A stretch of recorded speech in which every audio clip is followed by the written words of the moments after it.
Assalamualaikum warahmatullahi wabarakatuh. Bertemu lagi pada pembelajaran kita hari ini tentang aspek kebahasaan dan struktur teks biografi. Aspek kebahasaan teks biografi yang pertama adalah kata ganti atau pronomina. Kata ganti dipakai untuk mengacu pada kata benda atau nomina lain. Kata ini sering digunakan untuk menggantikan nomina yang sudah diketahui agar tidak disebutkan berulang-ulang. Terdapat 3 jenis pronomina. Yang pertama, kata ganti orang pertama, bentuk tunggalnya saya, aku, sedangkan bentuk jamaknya kami, kita. Berikutnya, aspek kebahasaan teks biografi yang kedua adalah kata kerja material. Kata kerja material merupakan kata yang menunjukkan aktivitas yang sedang dilakukan subjek atau menunjukkan adanya tindakan fisik atau mental. Sebagai contoh, kata membentuk dan bekerja yang terdapat dalam kalimat berikut merupakan kata kerja material. Contoh, yang pertama, Ki Hajar Dewantara membentuk Komite Bumi Putra. Kedua, ia bekerja sebagai wartawan di beberapa surat kabar.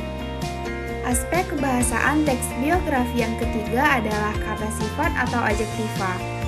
Kata sifat umumnya berupa kata yang menjelaskan atau membuat kata benda atau kata ganti orang lebih spesifik. Kata sifat dapat menerangkan kuantitas, kecukupan, urutan, kualitas, maupun penekanan suatu kata. Contoh, pertama, Ki Hajar Dewantara dikenal sebagai penulis andal. Kedua, tulisan-tulisannya sangat komunikatif, tajam, dan patriotik. Kata andal, komunikatif, tajam, dan patriotik merupakan contoh kata sifat. Aspek kebahasaan teks biografi yang keempat adalah kata kerja pasif. Kata kerja pasif berupa kata kerja yang subjeknya dikenai suatu pekerjaan. Umumnya, kata kerja yang memiliki imbuhan di atau ter. Contoh, pertama, ia dibesarkan di lingkungan keluarga Keraton Yogyakarta. Kedua, Ki Hajar Dewantara dipercaya Presiden Soekarno untuk menjadi menteri. Kata dibesarkan dan dipercaya merupakan contoh kata kerja pasif. Berikutnya, aspek kebahasaan teks biografi yang kelima adalah kata kerja aktivitas mental. Kata kerja aktivitas mental ini merupakan jenis kata kerja yang mengutarakan suatu respon atau reaksi individu terhadap sebuah sikap, kondisi, atau pengalaman tertentu. Contoh, Ki Hajar Dewantara semakin mencurahkan perhatiannya pada bidang pendidikan. Yang kedua, mereka menghendaki dibuang ke negeri Belanda. Kata mencurahkan dan kata menghendaki merupakan contoh kata kerja aktivitas mental. Keenam, kata-kata penanda urutan waktu. Kata-kata penanda urutan waktu ini terdiri atas kata hubung atau konjungsi, kata depan atau preposisi, dan kata benda atau nomina yang berkenaan dengan urutan waktu atau kronologis. Contohnya, pertama, pada masanya Ki Hajar Dewantara dikenal sebagai penulis andal.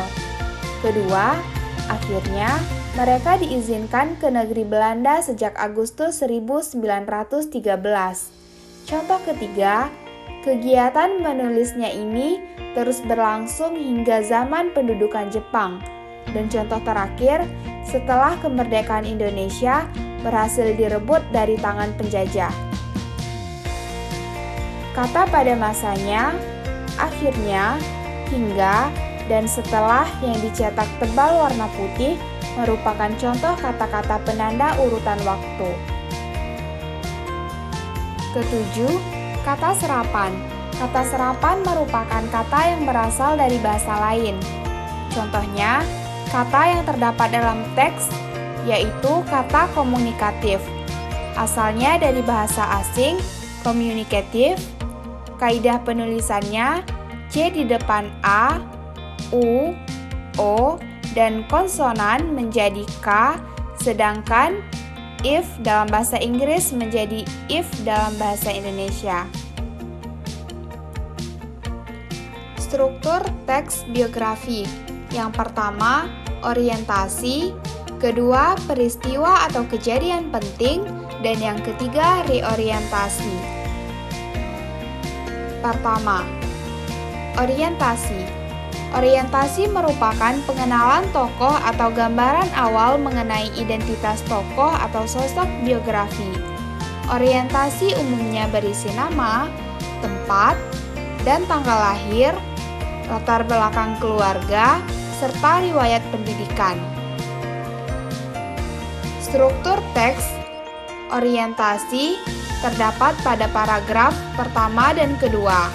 Alasannya berisi pengenalan Ki Hajar Dewantara secara umum, seperti nama, tempat dan tanggal lahir, latar belakang keluarga, serta riwayat pendidikan.